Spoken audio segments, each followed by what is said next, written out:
The overall goal of this procedure is to generate precise gene deletion mutants in fungi.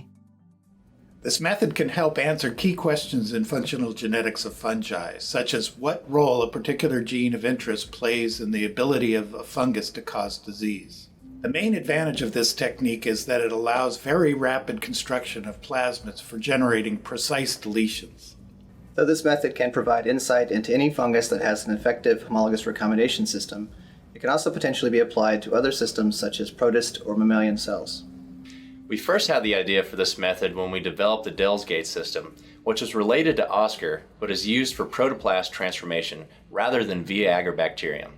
Visual demonstration of this method is critical, as there are a number of optimized or non-intuitive steps. Demonstrating the procedure will be Nicole Crenshaw, a technician from my laboratory.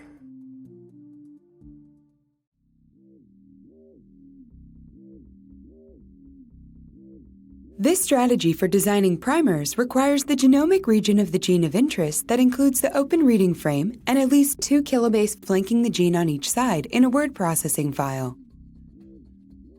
Begin by highlighting the open reading frame intended for deletion and label the start and stop codons.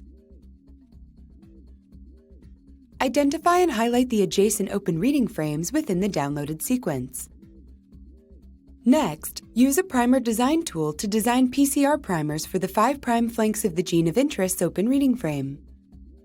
Use the 2 kilobase 5' of the gene of interest's open reading frame to design PCR primer pair O1 and O2 to generate a minimum size product of 1 kilobase. Choose the result that places the reverse O2 primer closest to the open reading frame.